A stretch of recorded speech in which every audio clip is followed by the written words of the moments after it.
பிதா சுதன் பரிசுத்த ஆவியின் பெயராலே ஆமீன். ஆண்டவர் உங்களோடு இருப்பாராக, உம் ஆன்மாவோடும் இருப்பாராக. திருப்பாடல்கள் புத்தகத்தில் இருந்து வாசகம். அதிகாரம் 22, இறை வார்த்தைகள் 10 மற்றும் 11. கருப்பையில் இருந்தே உம்மை சார்ந்திருந்தேன். நான் என் தாயின் வயிற்றில் இருந்தது முதல் என் இறைவன் நீரே. என்னை விட்டு தொலைவில் போய்விடாதேயும், ஏனெனில் ஆபத்து நெருங்கிவிட்டது, மேலும் உதவி செய்வார் யாருமில்லை. ஆண்டவரின் அருள்வாக்கு. இறைவா உமக்கு நன்றி. எங்கள் பரலோக தந்தையே, இயேசு கிறிஸ்துவே, தூயனல் ஆவியே, தகப்பனே, இந்த புதிய நாளுக்காக உமக்கு நன்றி சொல்லி உம்மை துதிக்கிறேன் அப்பா. அதிகாலையிலே எங்களை தட்டி எழுப்பி உமது பிரசன்னத்தை உணர வைத்து உமது பிள்ளைகளாக எங்களை உருமாற்றி உம்மோடு ஒன்றித்திருக்கக்கூடிய பாக்கியத்தையும் வல்லமையும் தந்திருப்பதற்காக உமக்கு நன்றி சொல்லி உம்மை துதிக்கிறேன் அப்பா.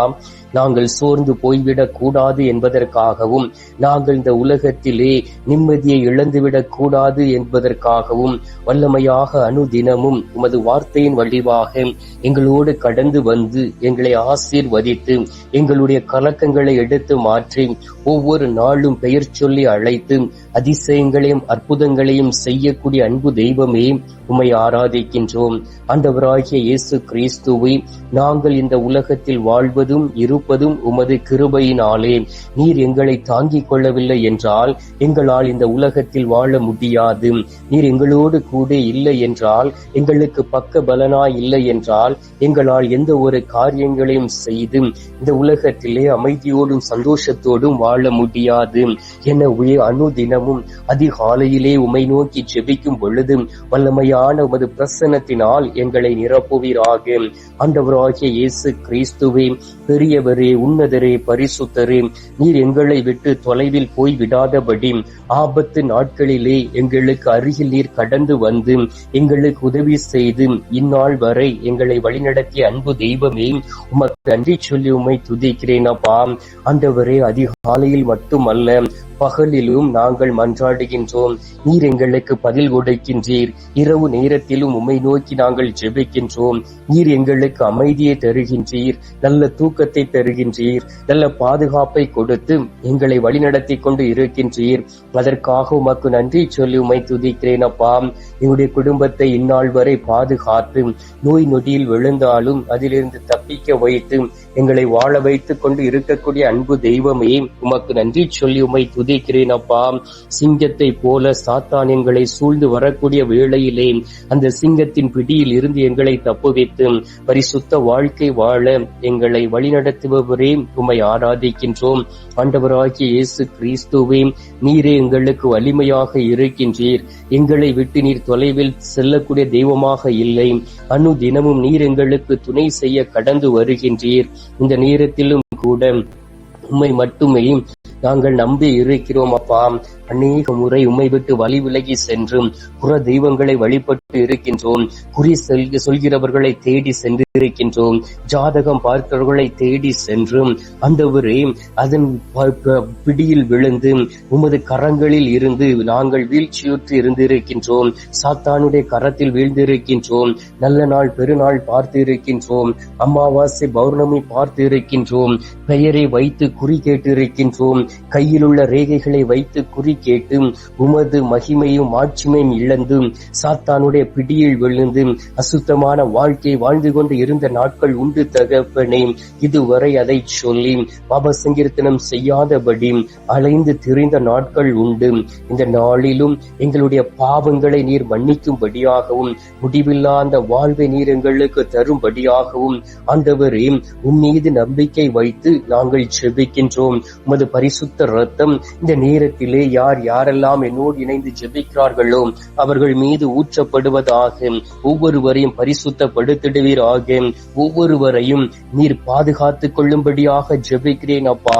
திருப்பாடல்கள் 34வது அதிகாரம் 13வது இறை வார்த்தையில் சொல்லப்பட்டு இருக்கின்றது.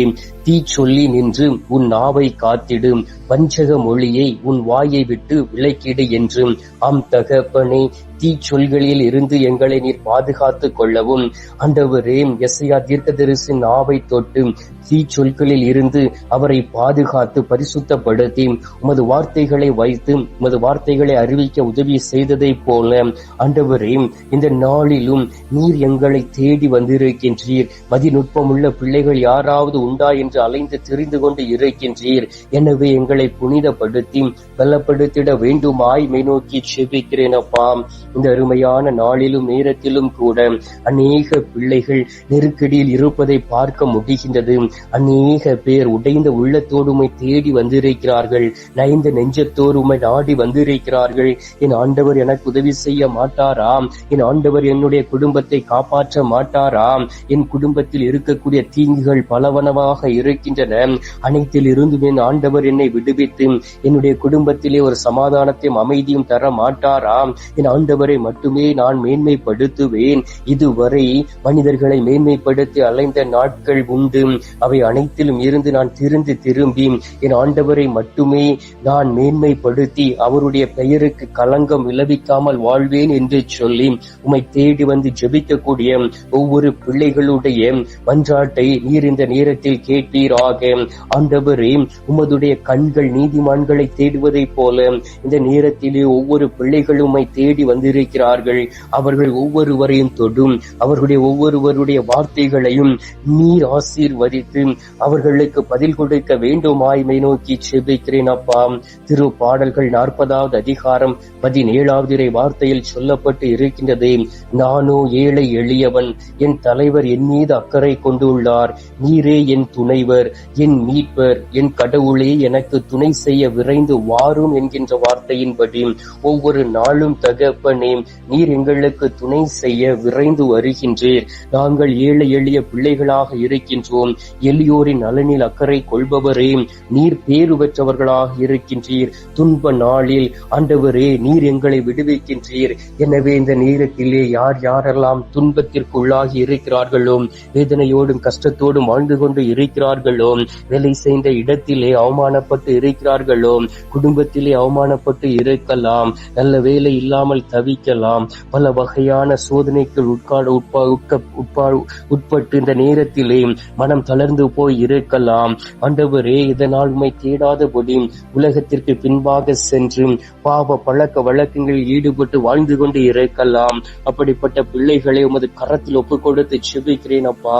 ஒவ்வொருவரையும் தொடுவீராக, ஒவ்வொருடைய விண்ணப்பங்களையும் கேட்பீராக, பரிசுத்தப்படுத்திட வேண்டுமாய் மை நோக்கி செபிக்கின்றேன். இந்த நாளிலும் மாணவ மாணவிகளை ஒப்புக் கொடுக்கின்றேன், ஆசிரியர்களை ஒப்புக் கொடுக்கின்றேன், ஆசிரியர்களை ஒப்புக் கொடுக்கின்றேன். எல்லோரையும் ஆசீர்வதித்து அவர்களுக்கு உடல் உள்ள சுகத்தை கொடுத்து ஆசிரியர்கள் கற்றுக் கொடுக்கக்கூடிய பாடங்களை நன்றாக படித்து ஆண்டவரே, சமுதாயத்திற்கும் கடவுளுக்கும் பிரயோஜனமுள்ள பிள்ளைகளாய் ஒவ்வொருவரும் மாறிவிட வேண்டுமாய் மை நோக்கி செபிக்கிறேன் அப்பா. இந்த நாளிலும் நோய்வாய்ப்பட்டு மருத்துவமனையில் சிகிச்சை பெற்றுக் கொண்டு இருக்கக்கூடிய சிறுவர் சிறுமிகளை ஒப்புக் கொடுக்கின்றேன். வயது முதிர்ந்தவர்களை ஒப்புக் கொடுத்து செபிக்கின்றேன். ஒவ்வொருவரையும் தொடுவீராக, ஒவ்வொருவரையும் ஆசீர்வதிப்பீராக, ஒவ்வொருவரையும் பலப்படுத்திடுவீராக.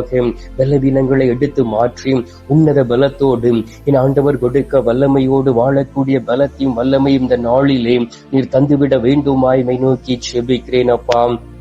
தகப்பனே, இந்த நாளிலே உத்திரிக்க ஸ்தலத்தில் இருக்கக்கூடிய ஆத்துமாக்களை நினைவு கூறுகின்றோம். யாதுமறியாத ஆத்துமாக்களை நினைவு கூறுகின்றோம். மறக்கப்பட்ட ஆத்துமாக்களை நினைவு கூர்ந்து ஜெபிக்கின்றோம். ஆண்டவரே, கற்ப பையிலே கல்லறையாய் மாற்றப்பட்ட அநேக பச்சிளம் குழந்தைகள் உண்டு. அவருடைய ஆத்துமாக்களையும் ஒப்புக் கொடுக்கின்றோம். இவர்களுடைய ஆத்துமா உமது திரு சமூகத்திலே நித்திய இளைப்பாறுதலை பெற வேண்டுமாய் மை நோக்கி ஜெபிக்கிறேன் சுவாமி. ஆண்டவரே, இந்த அருமையான காலை பொழுதிலே நீர் எங்களுடைய ஜெபத்தை கேட்டிருப்பதற்காக உமக்கு நன்றி. ஜெபத்தை கேட்டு பதில் தந்திருப்பதற்காக உமக்கு ஸ்தோத்திரம், ஸ்தோத்திரம், ஸ்தோத்திரம். மீட்பெரும் இரட்சகருமான இயேசுவின் திரு கரத்தில் ஒப்புக் கொடுத்து எங்கள் தாய் கன்னி மரியாள் வழியாக ஜெபிக்கின்றோம். அன்பு தந்தையே, ஆமேன். பரலோகத்தில் இருக்கிற எங்கள் பிதாவே, உம்முடைய நாமம் அர்ச்சிக்கப்படுவதாக, உமது ராஜ்யம் அருக, உமது சித்தம் பரலோகத்தில் செய்யப்படுவது போல பூலோகத்திலும் செய்யப்படுவதாக. எங்கள் அனுதின உணவை எங்களுக்கு என்று அளித்தருளும். எங்களுக்கு தீமை செய்கிறவர்களை நாங்கள் பொறுப்பது போல எங்கள் பாவங்களை பொறுத்தருளும். எங்களை சோதனை விளைவிடாதையும் தீமையில் இருந்து எங்களை ரட்சித்தருளும். ஆமீன். அம்மா தாயே, ஆரோக்கிய மாதாவே, வேளாங்கண்ணி அன்னையே, அமலோற்ப தாயே, பூண்டி மாதாவே, துன்ப நாளில் எங்களுக்கு பாதுகாப்பாய் இருக்கக்கூடிய அன்னையே, இந்த நாளிலே உமது அன்பு பிள்ளைகளாகி எங்களுக்கு பாதுகாப்பாய் இருக்கவும் உமது மகனிடம் பரிந்து பேசி விண்ணக வல்லமையை பெற்றுக் கொடுக்க வேண்டுமாயும் உம்மை நோக்கி ஜெபிக்கிறோம். தாயே, அருள் இறைந்த மரியே வாழ்க. கர்த்தர் உடனே பெண்களுக்குள் ஆசீர்வதிக்கப்பட்டவள் நீரே. உம்முடைய திரு வயிற்றின் கனியாகிய இயேசுவும் ஆசீர்வதிக்கப்பட்டவரே. அஜிஷ்ட மரியே, சர்வேசுதே மாதாவே, பாவிகளா இருக்கிற எங்களுக்காக இப்பொழுதும் எங்கள் மரண நேரத்திலும் வேண்டிக் கொள்ளும். ஆமேன். பிதாவுக்கும் சுதனுக்கும் பரிசுத்த ஆவிக்கும் மகிமை உண்டாவதாக. ஆதியில் இருந்தது போல இப்பொழுதும் எப்பொழுதும் என்றென்றும் இருப்பதாக. ஆமேன். ஆண்டவர் உங்களோடு இருப்பாராக, உம் ஆன்மாவோடும் இருப்பாராக. எல்லாம் வல்ல இறைவன் பிதா, சுதன், பரிசுத்த ஆவி உங்களை நிறைவாய் ஆசீர்வதிப்பாராக. ஆமேன்.